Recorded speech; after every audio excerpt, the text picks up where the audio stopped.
Assalamualaikum warahmatullahi wabarakatuh. Selamat pagi anak-anak, semoga anak-anak dalam keadaan sehat dan selalu semangat dalam belajar meskipun masih di dalam keadaan pandemi. Semoga saja kita segera masuk ke sekolah ya. Di sini sebelumnya perkenalkan saya Nafilia Septiani, mahasiswa PPLIAN Salatiga yang insya Allah akan membantu Bu Puji selama 2 bulan ke depan. Pada hari ini nanti saya akan menjelaskan pada bagian bab 2 yaitu koordinat kartesius. Langsung saja kita masuk ke materi yang pertama itu nanti di bab 2 koordinat kartesius akan ada 3 pokok bahasan yang akan kita pelajari. Yang pertama posisi titik terhadap sumbu X dan sumbu Y, kemudian posisi titik terhadap titik asal 0,0 dan titik tertentu A, B. Yang ketiga ada memahami posisi garis terhadap sumbu X dan sumbu Y. Selanjutnya kita langsung saja masuk ke poin pertama, posisi titik terhadap sumbu X dan sumbu Y. Kita terlebih dahulu harus mengetahui apa itu koordinat kartesius. Jadi koordinat kartesius adalah tempat kedudukan dalam matematika yang digambarkan dengan 2 buah garis bilangan yang saling berpotongan tegak lurus pada titik 0. Selanjutnya saya tampilkan bidang koordinat kartesius. Di sini kita dapat mengetahui tadi sesuai dengan pengertian ada 2 garis yang saling berpotongan tegak lurus di titik 0 di sini, di titik 0 ini titik berpotongan. Kemudian di dalam bidang koordinat kartesius ada beberapa istilah yang harus kita ketahui. Yang pertama sumbu X. Sumbu X itu garis yang horizontal. Kemudian sumbu Y adalah garis yang vertikal. Ini ada 2 titik di mana posisi titik pada bidang kartesius itu akan dituliskan dalam bentuk koordinat X, Y. Berarti nilainya dilihat dari garis X dan garis Y. Kemudian X adalah absis dan Y adalah ordinat. Di sini dilihat di titik A. Di titik A ini nilai X, Y-nya adalah kita lihat dulu dari garis X, berarti X-nya adalah 3, kemudian Y-nya dilihat dari garis Y bernilai 5, berarti 3,5. Dari nilai 3,5 kita dapat mengetahui nilai absis dan nilai koordinat.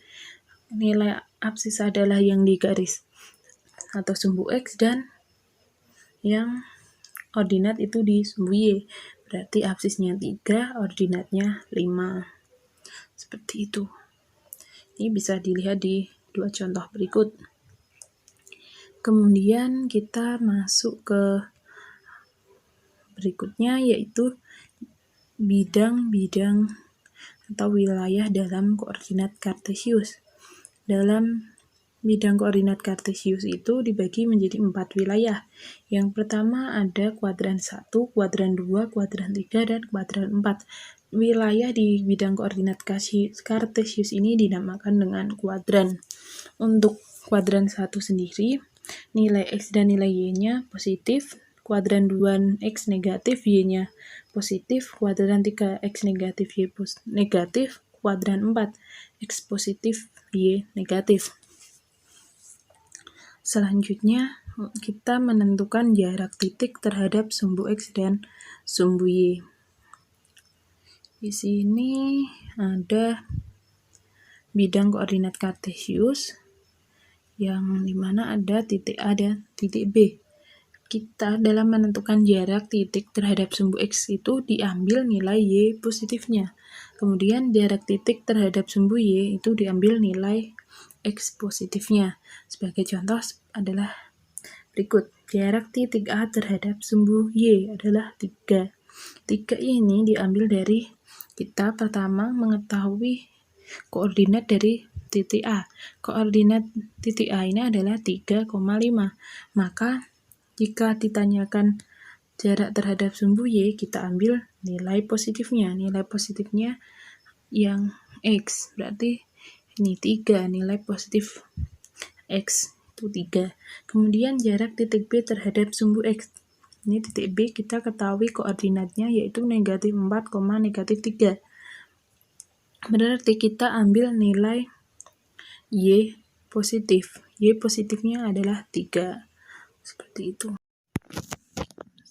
Selanjutnya kita masuk ke poin berikutnya yaitu posisi titik terhadap titik asal 0,0 dan titik tertentu A, B. Ini di sini sebelum kita mengetahui titik awal atau posisi titik terhadap titik acuan, kita harus mengetahui catatan berikut, yaitu yang pertama, selisih dari absis X bernilai positif berarti satuannya ke kanan, dan jika selisih absis bernilai negatif maka satuannya ke kiri. Kemudian selisih ordinat bernilai positif berarti satuannya ke atas, dan jika selisih ordinat bernilai negatif maka satuannya ke bawah. Di sini saya tampilkan sebuah denah perkemahan di mana ditunjukkan dengan koordinat kartesius, dan di dalam tabel ini nanti kita jelaskan posisi tempat pada bidang koordinat kartesius. Kemudian untuk membuktikan data di dalam tabel di sini, kita dapat buktikan dengan dua cara. Yang pertama itu kita lihat dari catatan tadi selisih antara absis dan ordinat, dan kemudian bisa dilihat dari bidang kartesiusnya juga.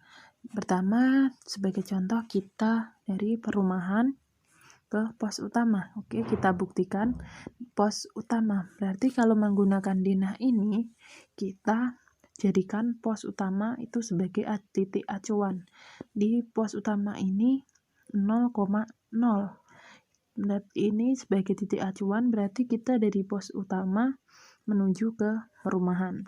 Dari pos utama ke perumahan itu kita berjalan ke kanan sebanyak 6 dan ke atas sebanyak 5. Itu berarti sesuai dengan ini di dalam tabel. Kemudian kita juga perlu membuktikannya dengan selisih absis dan ordinat. Di perumahan ini memiliki koordinat 6,5 dan di pos utama adalah 0,0. Kita dapat melakukan pembuktian dengan cara mengurangi nilai absisnya dengan titik acuannya. Jadi berarti 6 dikurangi 0 itu 6, karena hasilnya positif maka ke kanan, dan ordinatnya itu 5 dikurangi 0 itu hasilnya tetap 5. Berarti 6,5, 6 satuan ke kanan dan 5 satuan ke atas karena semua hasilnya positif. Berarti di dalam tabel ini sudah benar. Kemudian kita buktikan yang dari perumahan terhadap tanah lapang. Berarti tanah lapang dijadikan sebagai titik acuan. Di sini tanah lapang dijadikan titik acuannya. Dari tanah lapang kita menuju ke perumahan. Tanah lapang ke perumahan berarti dari titik negatif 4 ke 6. Kita selalu dari titik X terlebih dahulu yang dicari, berarti mendatar terlebih dahulu. Dari tanah lapang kita menuju ke perumahan berarti ke kanan sebanyak 10, karena dari negatif 4 sampai 6. Kemudian kita ke atas 2 satuan hingga menuju perumahan.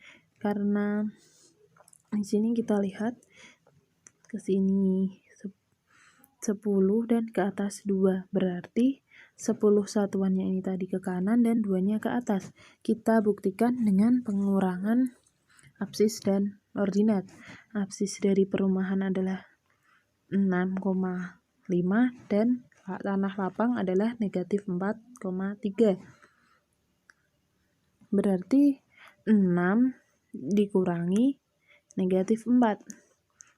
Hasilnya 10. 10 itu positif maka ke kanan. Kemudian ordinatnya 5 dan dikurangi dengan 3 dari ordinat tanah lapang. Hasilnya 5 dikurangi 3 adalah 2. 2 itu bernilai positif, maka satuannya ke atas. Ini sudah benar. Kemudian perumahan terhadap kolam. Berarti kolamnya sebagai titik acuan. Dari kolam kita menuju ke perumahan. Dari negatif 3 sampai 6 itu berarti 9. 9 ke kanan dan ini dihitung dari negatif 3 ke 5. 1, 2, 3, 4, 5, 6, 7, 8 ke atas. Berarti 9 ke kanan, 8 ke atas. 9,8. Selanjutnya kita buktikan dengan selisih. Apsis dari perumahan adalah 6. 6 dikurangi apsis dari kolam. 6 dikurangi negatif 3, berarti 6 tambah 3 adalah 9. Kemudian ordinatnya adalah 5. Ordinatnya 5 dikurangi dengan ordinat kolam adalah negatif 3, berarti 5 dikurangi negatif 3 sama dengan 8. Karena hasilnya positif semua, maka satuannya 9 satuan ke kanan dan 8 satuan ke atas. Ini benar. Begitu juga dengan yang tempat-tempat lainnya. Sebagai contoh yang ke kiri, pemakaman terhadap tanah lapang. Pemakaman di sini, tanah lapang di sini, berarti tanah lapang sebagai titik acuan, dan dari tanah lapang kita ke pemakaman. Berarti kita geser ke kiri satu satuan dan turun ke bawah dari 3 hingga negatif 2. Kita hitung 1, 2, 3, 4, 5. Berarti benar kita ke bawah. Berarti 1 satuan ke kiri dan 5 satuan ke bawah. Benar. Ini bisa dibuktikan dengan penghitungan selisih tadi. Selisih dari apsis. Apsis dari pemakaman adalah negatif 5. Negatif 5 dan dari tanah lapangnya sendiri apsisnya adalah negatif 4. Berarti negatif 5 dikurangi negatif 4 sama dengan negatif 1. Kemudian ordinat dari selisih dari ordinat pemakaman dan kolam. Ordinat dari pemakaman adalah negatif 2 dan ordinat dari kolam adalah negatif 3. Maka negatif 2 dikurangi negatif 3 sama dengan negatif 2 ditambah 3. Hasilnya adalah 1. Maka 1 karena positif itu satuannya ke atas. Berarti di sini ada negatif 2,1. Negatif 2,1 hasilnya negatif berarti ke kiri dan satunya positif berarti 2 satuan ke kiri, 1 satuan ke atas. Berarti untuk ini yang benar adalah ke atas bukan ke bawah, seperti itu. Jadi kita harus membuktikan juga, tidak hanya kita melihat dari gambar ini. Biar lebih baik kita juga buktikan dengan menggunakan selisih dari apsis dan ordinatnya. Dan catatan sebagai panduan kita melihat dari gambar denah di sini, jika pertanyaannya tentukan posisi tempatnya, contohnya pasar, terhadap pos 1, maka sebagai titik acuannya adalah yang pos 1. Dari pos 1 kita menuju ke pasar, seperti itu. Dan kemudian jika pertanyaannya tentukan posisi teka-teki tersembunyi terhadap tanah lapang, maka titik acuannya adalah tanah lapang. Jika sudah, kemudian kita pertamanya jalan mendatar, yaitu untuk mencari nilai X terlebih dahulu baru nilai Y. dan kemudian dibuktikan dengan selisih absis dan ordinat seperti itu. Selanjutnya untuk yang lainnya bisa dipelajari tersendiri. Jika tidak paham bisa ditanyakan di kolom komentar. Kemudian kita langsung masuk ke poin ketiga, yaitu memahami posisi garis terhadap sumbu X dan sumbu Y. Di sini ditampilkan 3 gambar, di mana kita dapat melihat keterangan dari gambar tersebut di dalam tabel berikut. Untuk gambar A, di sini ada garis L1, L2, L3, L4. L1, L2, L3, L4 ini sejajar dengan garis E. Ini sejajar, bisa dilihat sama. Sejajar itu jika ditarik garis sampai di ujung pun dia tidak akan bertemu. Itu sejajar. Kemudian yang L1, L2, L3, L4 ini juga tegak lurus. Ini garisnya tegak lurus dengan sumbu Y. Ini sumbu Y dan ini tegak lurus. Kemudian M1, M2, M3, M4 ini sejajarnya dengan sumbu Y dan berpotongannya dengan sumbu X.